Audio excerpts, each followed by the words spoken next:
Hi, I'm Peter Hyman, Chair of the Boys Education Commission.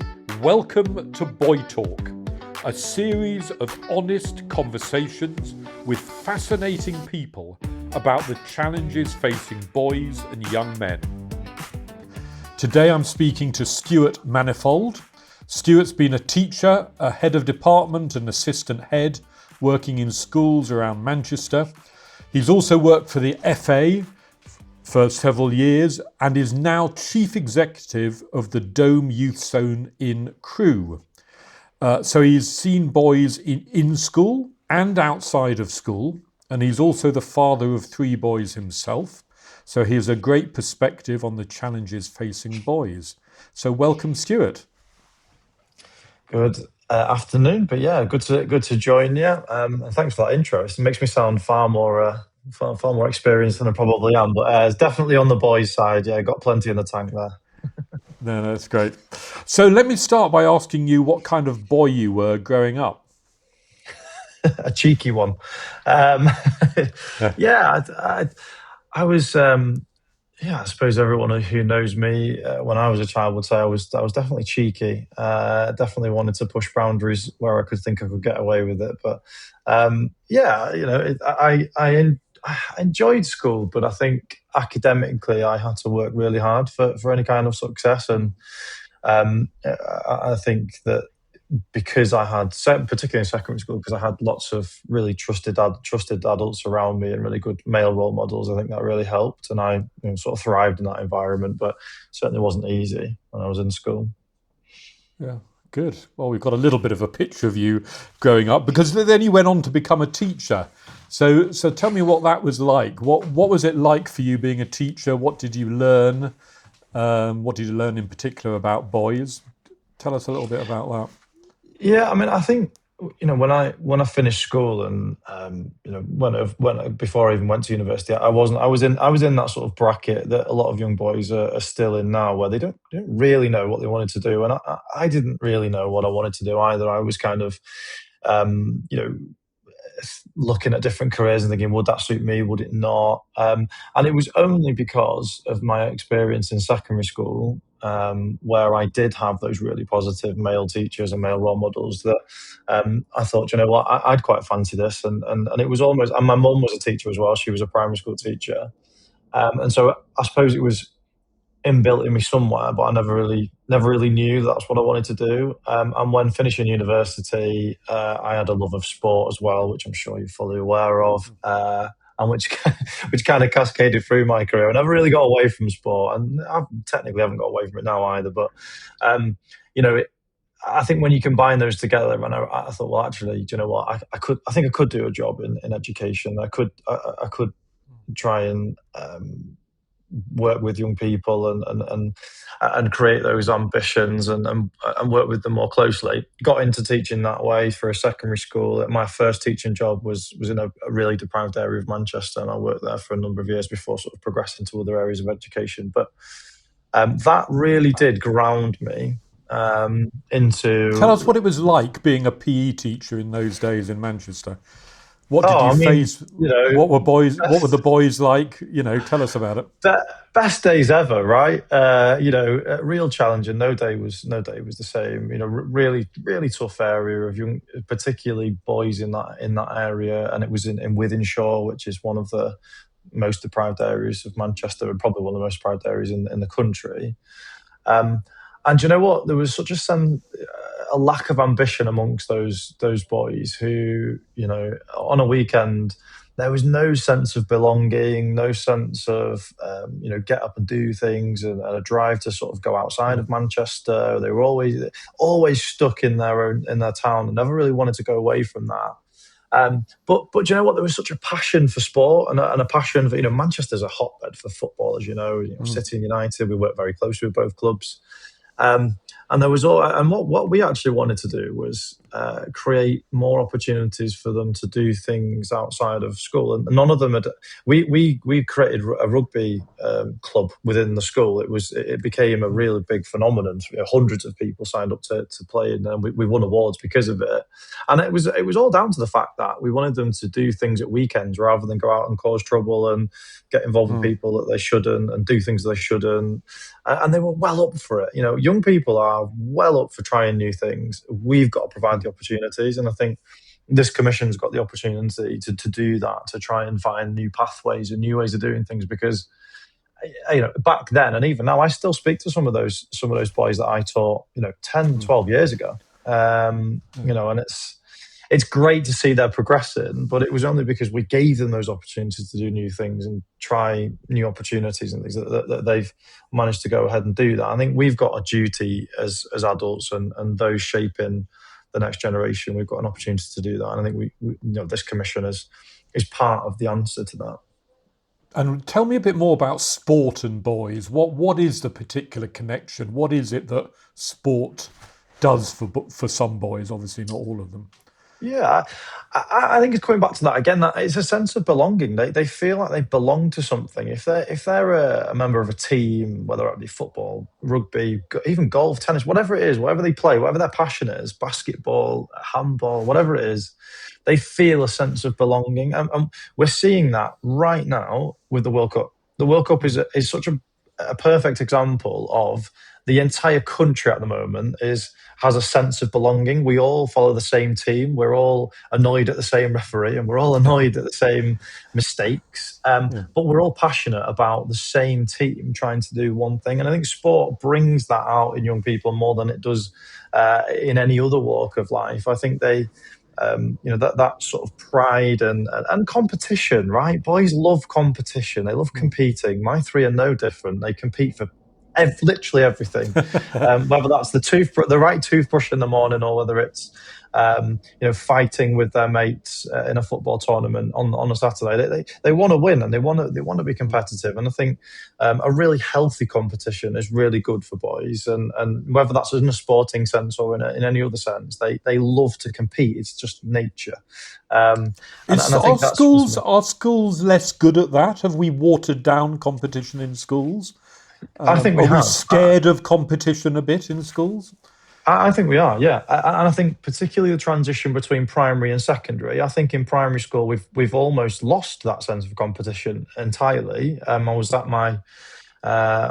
both my younger son's sports days, a couple of weeks ago, and it was much more about taking part in activity as opposed to competing to win.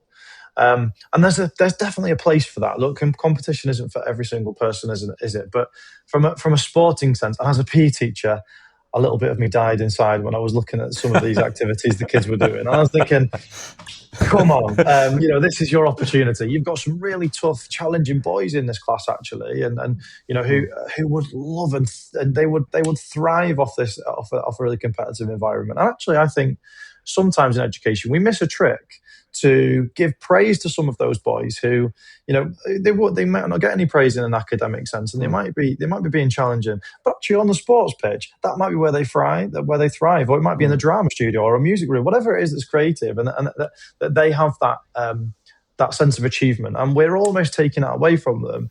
And in some secondary schools, I think we've gone too far that way as well. Not helped by. I think the secondary schools as a whole, as soon as we bring in league tables for academic success, we've created competition, whether we like it or not. And actually, does that quite cascade down into all of those opportunities for young people to take part in? I'm not so sure. I think that's probably one of the issues why boys are in the position they are. Yeah, that's really interesting. Can you say a bit more about, from your experience of teaching, about what sort of boys do thrive more generally in school, and what sort of boys you were seeing was really struggling? What was the difference between those types of boys? Yeah, I mean, I think those boys who are really academic and really focus on their studies tend to do very well. They will tend to do well in any setting. I think the ones that struggled were the ones that the education pathway that schools have probably wasn't right for them. And I don't think we're talking about a small number of boys either across the country. I think we're talking about quite a large proportion where the pathway, particularly in secondary education, the pathway for them to graduate from secondary school isn't right for them. And those boys were the atypical, quite creative actually, in how they want to do things with woodwork, and they want to make things, and they want to draw things and create, and they want to build things.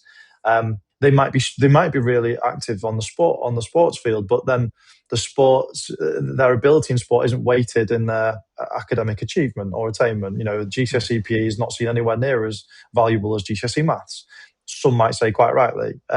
Obviously, PE teacher, I would say not. But we're not creating the pathway for every boy to be successful in schools. I think that's my standpoint on it, and I've not changed my position. And I think I started teaching in 2012, and I've not changed my stance in that time. I think the boys I saw that really, really struggled were the ones that it manifests in their behavior, and straight away we focus on the behavior. We don't focus on what's around that boy, what's happened in that time. What's not? Might it be outside of school in a family sense? Might it be inside of school? And are we not catering for that young person's needs? I think we've spoken before. There's a really good example of a young lad right here in Crewe, where I am right now recording this podcast, and he's called Kane, and it's quite okay for me to use his name. We've got the permission from the family to do so. But Kane comes from a really challenging educational background, where he was displaying challenging behaviour in class, and he's gone from secondary school to secondary school to secondary school. He's almost gone through that system that we talk about so often, and actually, he's never had that really strong, positive role model in education that's there for him all the time, that's consistent. And it took the family well over 12 months to get a diagnosis of ADHD and some other SEND related challenges. He's been out of school for 8 months. Where the school he was offered was probably 30 miles away. Family just couldn't get him there. Transport was a big problem. So he's fallen out of the system. 8 months. Yeah. He's not had a school there. And I would argue that's 8 months where his childhood isn't being developed either. He's missing 8 months of his childhood. Not just the education side of things, but that social interaction with other young people, that social interaction with good adult role models is not there for him at the moment. And youth work and our team have been working with him relentlessly over the past few months to try to re-engage and try to get him into a situation where he might be able to access education again. And we're really pleased with the work we've done with him. He's now engaging with a tutor once, or I think it's twice a week now he's gone up to. And that's only because we've managed to create the relationship with him. And I think we're the first organisation in all of those, with all of those organisations in his background, the primary schools, the secondary schools, the local authority, whoever it might be that's tried to engage with them, have never focused on the relationship with the child. They've only focused on getting him back into education, his attendance, his exam results, and all those kind of things. Where actually, if any of those organisations are taking the time to build the relationship with that young lad, and built his confidence up around it, they would be able to re-engage him. And he's now. And just say a bit more about what. Just say a bit more. It's a really interesting case of what you did to build that relationship. What is it that reconnects him and gets him to trust? And you know what? We didn't go to school. We didn't go to his school scenario. We didn't go to his home. We went to his environment, and and Kane will be the first one to admit he's out as much as he can in the town centre every evening with his mates, and with perhaps some people he shouldn't be hanging around with, in the town centres, right in the middle of Crewe town centre, getting up to things they probably shouldn't. And that's not actually a sweeping statement. 9 times out of 10, they'll be doing things they should, just socialising with his mates, but they will get dragged into things. Now, our team, what they've been doing is they've been going right into the town centre of Crewe, and they've been talking to Kane and all the other young lads on the street, in their own environment, creating those relationships where we're saying we're not here to send you to the police and send you home and all that. We're actually just there to understand why you're here. Why are you in the centre of Crewe? Why are you getting involved with some of the stuff you shouldn't? And creating that open relationship where we're not here to grass you up, as they would say. We're not here to get authorities involved. We're actually just here to understand what can we do? What can we start providing as adults and as a society? What can we start providing for you to make sure that you've got everything you need to succeed? And do you know what comes out of that is really simple stuff. A safe place to be. They don't have one. There isn't a safe place for them to go every evening. They want to be with trusted adults. There isn't any on the streets. There isn't any, unfortunately, and not maybe in Kane's sense, but in other young lads' sense, there probably isn't a role model at home for them as well. There is that we've got to address as well. In Kane's sense, he's got a really strong family life, and that's great for him, and that's really supported him, particularly with his mum and his dad. But he's when we go into the town centre, we're trying to create a relationship where we get to understand the challenges, we get to understand the issues that they're facing, and we can try and signpost them to other organisations if we can, or use the youth zone that's going to come open up later this year, and we can signpost them to that as well, where there is going to be loads of trusted adults. It's a very safe place for them to be, and we'd rather them be with us than anywhere else. But even the youth, despite the youth zone not even being open yet, we've managed to get in and help Kane in particular, and a lot of other young lads as well, to try and get them into something that is really helpful for them and will support going forward. We've used the local boxing club as well. We've physically taken young people off the street, put them into the boxing club, and all of a sudden they've flourished in that sense, where they've got a sense of belonging from a sport, but they've also got something safe to go and do with safe, trusted adults in a safe place. It's not rocket science, this. No, it's exactly. So tell us more about this youth zone that you're about to open. It's part of a network of youth zones that have already opened around the country. So what will it offer, and what will it be like? Do you know the building is one thing, and it's it's a huge investment. It's a £14 million investment into young people. We'll have probably up to 20 activities each night, from climbing walls to sports, to a sports hall, to a fully stocked performance gym with a boxing ring and boxing studio, to dance, drama, to music. Anything that a young person could possibly want to pick up as a hobby will be in that building. And I talk about the building a lot when I'm out and about, and everyone says, "What is a youth zone?" But actually, the building's one thing. The magic happens inside. It's actually the army of experienced, qualified youth workers that will do what's right for young people and get them into those hobbies and really extrapolate what those problems and concerns and challenges that they're going through, and work with them to be better prepared for the world whenever they go through their education system, or they don't. We'll be there to pick up. We're open when schools aren't, effectively. We're open every evening, every weekend, every school holiday. And so, we'll be there, we'll be consistent. And we'll be making sure that young people are ready for the world and world of work as well. We have a really forward-thinking employability program where we'll be getting young people ready for the world of work, and we'll be better understanding what the employers are lacking in skills and where we can pick up and plug those gaps. So it can be part of the answer to the NEET crisis that there is at the moment. Absolutely. Yeah, absolutely. Yeah, that's really interesting. And how will you get the people you really want to target coming to it, rather than often when these new facilities open, it's the middle class kids who go there, and some of the working class kids either for whatever reason don't know about it or feel they can't afford it or whatever. So how do you get that right?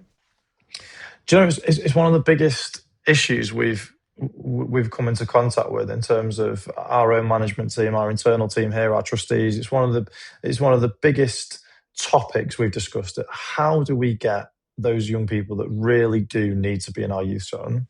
And the answer again is pretty simple. We go and get them. We are already operating in those areas. We know the estates in which we need to be. We know the town centre. We know who is in the town centre. We speak with them regularly. The simple answer is we go and get them, whether that be we walk into the town centre and we walk them to the youth zone, or we go in a couple of our minibuses and we go and round them up. We're in discussions at the moment with the local authorities to see how we can address transport for young people. How can we get young people onto buses, onto trains, onto public transport for free, or certainly for very accessible, and get them to the youth zone physically. But ideally, we'd like to go and get them if we need to. I think the key message though is that we won't give up. We will be very consistent in making sure that those young people that need to be in our youth zone get to that youth zone. We've made it extremely accessible in terms of fees and what we charge. We're going to be charging £3 per month, and that includes unlimited access to the youth zone, including a hot meal every time you're with us. So we've kept it extremely accessible from that side. But you're absolutely right. It's very easy for those middle class young people to be able to access the use or any use or any facility, any youth facility, if parents are willing to support the fees for those. What we're going to do is have a relentless drive in making sure that we get the young people that need to be in our youth zone to be in our youth zone and to be in our youth zone regularly, where they can have that consistency and that support at their fingertips. And what age do you cover for the youth zone? Age 8 to 19 or up to 25 with additional needs. So it's an extensive breadth. And we'll also be partnering with an organisation called Baby Zone, which is for those young people aged 0 to 3. So we're right in the mix of being able to influence right at the earliest stage of childhood, and then all the way through from sort of get my year groups right at year 3 and above now. I think age 8, year 3 and above, isn't it? So you've not lost it. So it's sort of year 3. And you'll have and you'll have a range of specialists, will you? So you just mentioned if someone's got a disability or is neurodiverse or whatever, you will have people who are specialists in working with young people of all absolutely. And we're going to have specific sessions for SEND, and we're going to have an actual SEND school operating during the day. Youth zones traditionally only operate in the evenings and on weekends, but during the day we're going to have a SEND school operating, working with a local education partner, an academy trust. We're going to have a SEND school operating during the day. So again, we're committing to making sure that we've got plenty of capacity and plenty of support there for those young people who really do need it. And how much do you work directly with schools to get referrals of young people and all the rest of it? Interesting question, because on Friday, I think it was Friday, our team finished their mammoth task of interacting and engaging with every single school in our borough. And I think we've now got to over 6,000 young people who know about our services and know when we're coming. And we hold those conversations with schools regularly. We also take part in the heads round table. So every head teacher who's in primary or secondary level, we regularly update as to where we're up to and how we get the support across to their young people. We want every young people to have access to the youth zone, period. Yeah. But the schools are integral to that. No, that's amazing. Let's go a bit deeper on some of the issues that I know you've been finding in the town centre in Crewe and what young people are facing. I mean, what are the combination of, we talk about sometimes the manosphere and some of the influences online. We talk sometimes about the disaffection of young people at school. And I found that when I went around the country talking to young people for Alan Milburn's NEAT review and report, there was a lot of young people who are very unhappy with their school experience. Then there's a lot of issues around status, aren't there, of young people and what that looks like and what it is to be a man and all the rest of it. So how do you unpick all of that? What are you finding when you talk to young people on the street? Yeah, I'd say the word that we found is confusion. A lot of young boys in particular just don't know where they fit in the whole social agenda. They don't realise where their slot is, if that makes sense. They see a lot of these people online, and you just mentioned the manosphere. I mean, that's one of the biggest problems, I think, with any kind of social media influence from young people, is that they see this picture of what a man should be, which isn't probably accurate. And teaching young people that to check their facts, and actually they're pretty good at that. They're actually pretty good at it. I was surprised at the amount of young people I've spoken to recently. Even my eldest, who's a 10-year-old who thinks YouTube is the encyclopedia of life. We're constantly saying to him, double check the facts. If you found something on YouTube, go ahead and research it yourself, get the facts, and then see if you agree with what. And he's getting much better at that.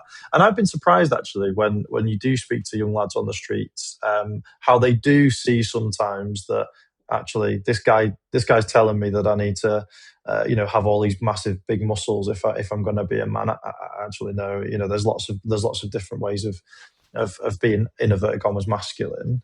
And so I think we've got a big problem in the UK and the rest of the world, but the UK in particular, we have got a big problem with young people having access to so much content that is so readily available and so easy that it's almost impossible to stop them from doing that. And obviously, we've seen the government announced a social media ban from, I think it's next February or March time. Are we not better having the conversation with young people in terms of how to manage their time online better, and how to manage expectations, and what is factual and what isn't? Because no matter what we do, they're going to find ways of accessing this content. They're going to find a way of doing that, whether that's via their parents' phones and devices, or whether that's a device that can't be locked down for whatever reason. They're going to find ways around it.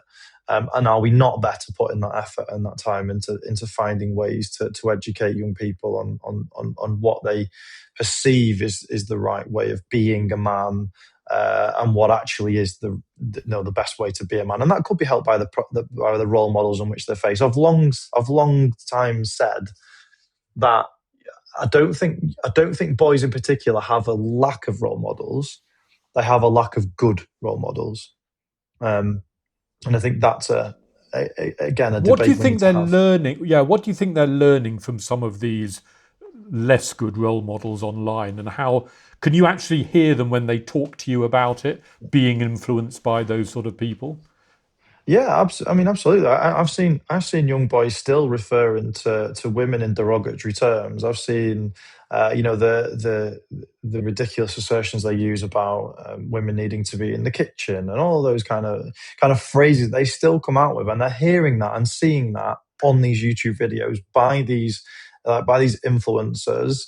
And I used to go around saying influencers like this, but actually they are doing that. That's exactly what they're doing. They are influencing the way boys feel about being a man or being masculine, and they take that into their own lives. And we're not, and unfortunately, a lot of these boys as well don't have that really good, positive male role model at home saying, "Hang on a minute, no, that's not okay. It's not appropriate." They don't have that pushback, and so almost in some circumstances, it's almost the only influencing that they get, the only way that they talk and communicate is by these influencers online. And we've all seen the Manosphere program with Louis Theroux, and you see some of these guys and you just think, if these are the ones influencing our young lads, we've got a big problem on our hands. And I'm very conscious. Does it change their aspirations as well,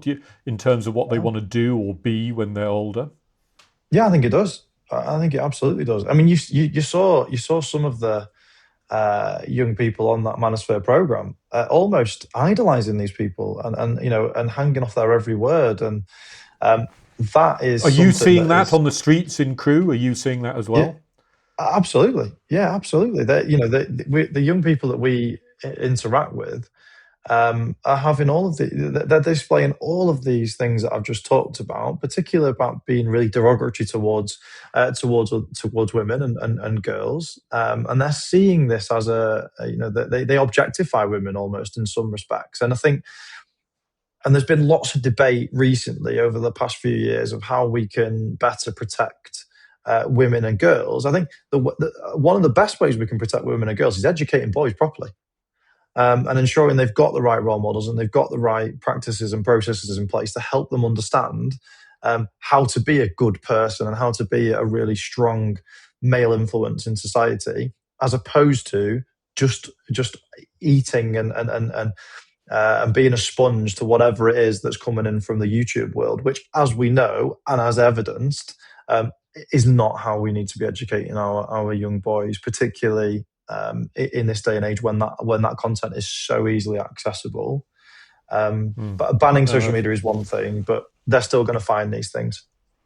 Yeah. Well, let's finish with a couple of things. First of all, what are the 2 or 3 changes that you would like to make to help boys thrive as they're growing up? I think number one, we intervene too late, as evidenced by Kane and his story. But I've seen that. I've seen that for years. That we intervene far too late. We wait until boys are in crisis and then design crisis responses. That's the wrong way around. We need to be intervening a lot quicker. We need to make sure that we get in there as quickly as possible when any of those red flags are present. I think I've talked about this before as well in a couple of Substacks that I've written. We mistake distress for defiance. For some boys, behaviour is communication. If we only punish that behaviour and never understand the message, then we miss the point. A lot. We talked about NEAT already. A lot of boys, they vote with their feet. Not going to school and not attending is them communicating to you that school isn't right for them, or the environment isn't right, or something has gone wrong, and we missed that chance, I think, because we intervened far too late.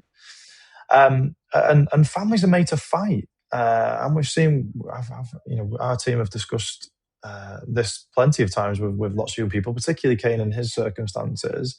A system that only works if parents fight hard enough is not a fair system. They've had to fight and fight and fight to get him the support he needs, and that's just not right. We need to find better ways of doing it, and we need to have better pathways for young people. I'm convinced, particularly boys, that in secondary schools especially, we don't have the right pathways. Yes, of course, there's a need for academic rigour and academic pathway, absolutely, but we're alienating quite a large proportion of boys that just don't fit the system. They would benefit from better ways of assessment. I'm one of those boys who would have probably got lots more A's and A stars had I have had the ability to communicate my answers in this kind of way, for example, as opposed to writing it down on an exam paper. So we need to find better ways of assessment. We need to find better ways of getting boys the support they need to get the qualifications or to get the experience and training they need to get into a job or a career that they feel is right for them, and we're not holding them back by unnecessary educational pathways that just don't make sense to them. So I think that's before I get on my soapbox, I think they're my big ones. No, that's a great list. And finally, who's the current role model that you would recommend for today's boys? When we talk about role models, I think we always go for celebrity, don't we? We always think about, and it would be remiss of me not, whilst we're in the middle of the World Cup and England are in the semi-final in a few days' time, and when this podcast goes out, who knows? We might even be world champions. Let's be positive. So I think you've got to look to the likes of Harry Kane or somebody like that. But I think if we just break it down to what a role model actually is, a role model is someone who should show up consistently, that they model emotional literacy as much as they possibly can. They talk about fear, they talk about failure, they talk about pressure, they talk about responsibility. They hold boundaries with that sort of warmth. That's not an authoritarianism. It's reliable. It's structured. They demonstrate respect for women and girls. Boys really do need that healthy relationship, mutual respect. They value education in the broadest sense, about skills, curiosity, work ethic, creativity, and they represent different routes. That's what a role model is. So whoever that is, that should be the role model, someone who's there all the time, consistent. In my life, my dad's always been, he's always displayed those things I've just talked about, and therefore he would be mine. But unfortunately, not every boy has that, and so I think it just needs to be somebody who displays all of those things, who's there for them consistently. I'd say that's a positive role model. That's brilliant. Thank you so much, Stuart. It's been great to talk to you. Thank you. No problem. Enjoyed it. Thanks.